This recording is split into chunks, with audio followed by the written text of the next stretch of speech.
আমাকে রাতভর নির্যাতন করে সকালবেলা আমার দুই চোখ ছুরি দিয়ে উপড়াই ফেলে।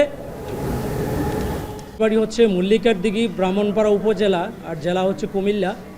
আমি বর্তমানে চট্টগ্রাম বিশ্ববিদ্যালয়ে সোশ্যোলজির মাস্টার্সের স্টুডেন্ট প্লাস ছাত্রদলের রাজনীতির সাথে যুক্ত। তো আমার পরিবার হচ্ছে বিএনপি পরিবার। আমরা পাঁচ ভাইয়ের মধ্যে সকলে বিএনপির রাজনীতির সাথে যুক্ত। আমার বড় ভাই পাশে যিনি আছেন ইয়াসিন আরাফাত, উনি হচ্ছে সাবেক ছাত্রদল নেতা, যুবদল নেতা, বর্তমানে বিএনপির রাজনীতির সাথে যুক্ত। এই বিষয়টা মেনে নিতে পারেননি আমাদের পার্শ্ববর্তী প্রতিবেশী কুমিল্লা দক্ষিণ জেলা আওয়ামী লীগের ত্রাণ ও সমাজ কল্যাণ বিষয়ক সম্পাদক এম.এ. জাহের এমপি। তিনি কুমিল্লা ৫-এর সাবেক এমপি এবং কুমিল্লা দক্ষিণ জেলা ছাত্রলীগের সাবেক সভাপতি, সাবেক উপজেলা চেয়ারম্যান আবু তয়েব ওপি সহ যাদেরকে আজকে আমি আসামি করেছি, তারা বিভিন্নভাবে আমার পরিবারের উপরে ৮ সালের পর থেকে বিভিন্ন নির্যাতন নিপীড়ন শুরু করেছে। আমার বড় ভাইকে ইয়াসিন আরাফাত, ওনাকে ৮ সালের পর থেকে অনেকবার গ্রেফতার করে দীর্ঘদিন কারাগারে বন্দী ছিল এবং একটা সময় ১৫ সালে যখন অবরোধ চলতেছিল তখন আমার বড় ভাইকে ক্রস ফায়ার এবং গ্রেফতার করে গুম করার একটি ষড়যন্ত্র হওয়ার কারণে আমার বড় ভাই এলাকা ছেড়ে চলে যায়, ফেরারি আসামি হিসেবে ফেরারি জীবনযাপন করত।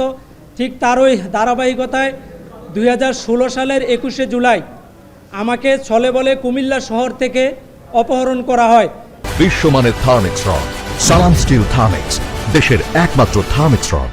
এম.এ. জাহের এবং আবু তৈয়ব ওপির এর গংদের নেতৃত্বে আমাকে কুমিল্লা শহর রেল স্টেশন এলাকা থেকে অপহরণ করে ওপির পশ্চিম বাগিচাগাঁও কুমিল্লা শহরে ওই বাসায় নিয়ে নির্যাতন করে।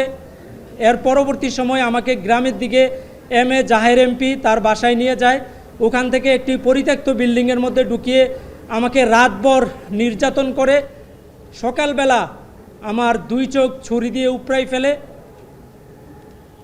আমার চোখ উপড়ানোর সাথে যারা সর্বাত্মকভাবে জড়িত ছিল, আজকে আমি অপরাধ ট্রাইব্যুনালে এসেছি যে যারা সর্বাত্মকভাবে ষড়যন্ত্রের মাধ্যমে আমার দুই চোখ তুলে নিয়ে সারা জীবনের জন্য আমাকে অন্ধ করে দিয়েছে, তাদের বিরুদ্ধে অভিযোগ দায়ের করেছি। আজকের এই দিনটি আমার জীবনে আসবে আমি কখনো কল্পনা করি নাই। আজকে এই বাংলাদেশে আমি মুক্ত বাতাসে নিঃশ্বাস ফেলে আমার বিরুদ্ধে যারা ষড়যন্ত্র করেছিল, আমাকে অন্ধ করে দিয়েছিল, তাদের বিরুদ্ধে আমি বুক ফুলিয়ে আপনাদের সামনে এসে অভিযোগ করতে পারবো, আদালতের সামনে এসে অভিযোগ করতে পারবো। এই ধরনের সাহস আমার তৈরি হবে আমি কখনো কল্পনাও করি নাই। এই বাংলাদেশ ফেসিবাদ মুক্ত হওয়ার পরে আমি আমার পরিবারের সহযোগিতায়, আমি যে দল করি জাতীয়তাবাদী ছাত্র দলের সহযোগিতায় আমি আজকে আপনাদের সামনে এসেছি। আমি সব সময় জানতাম যে মানুষ মারা যাওয়ার পরে অন্ধকার কবরে চলে যায়, কিন্তু আজকে আমি দুনিয়াতে বেঁচে থাকার পরও পৃথিবীটা আমার কাছে অন্ধকার, আমি কিছুই দেখতে পাই না। এই আমার না দেখার জন্য যারা দায়ী, আমি দেশবাসী, আমার প্রিয় দল জাতীয়তাবাদী দল বিএনপি, আপনারা যারা গণমাধ্যম কর্মী এবং দেশবাসীর কাছে আমি আমার সুষ্ঠু বিচার যেন পাই, আমি সকলের সহযোগিতা কামনা করি। কারণ আমি আর চোখের দৃষ্টিশক্তি ফিরে পাবো না, এটা নিশ্চিত হয়ে গেছে। ডাক্তাররা বলে দিচ্ছে আমাকে চোখ তোলার পরেও আমাকে বিনা চিকিৎসায় হসপিটালে ফেলে রাখছিল এবং আমাকে মিথ্যা মামলা দিয়ে, একটি সাজানো মারামারির মিথ্যা মামলা দিয়ে আমাকে জেলখানায়, আমি দীর্ঘদিন জেল খেটেছি এই চোখ তোলা অবস্থায়, কিন্তু ভাবি নাই কখনো বেঁচে ফিরে আসতে পারবো। তো আমি সকলের কাছে আকুল আবেদন, আপনারা চাইলে আমার দৃষ্টিশক্তিকে ফিরিয়ে দিতে পারবেন না, কিন্তু আপনারা চাইলে আমার এই চোখ উপড়ে ফেলার ঘটনার সাথে যারা জড়িত তাদেরকে বিচারের কাঠগড়ায় দাঁড় করাতে পারবেন এবং সুষ্ঠু বিচারের মাধ্যমে তাদেরকে এমন শাস্তি প্রদান করবেন।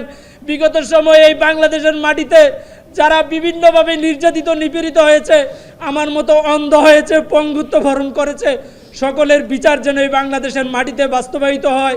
আমি আপনাদের কাছে সেই সহযোগিতা কামনা করছি। বিগত সময়ে আপনারা আমার পাশে থাকবেন, আমি সেই আকুতিটুকু রেখে আমি আজকে আমার সংক্ষিপ্ত কথা শেষ করছি।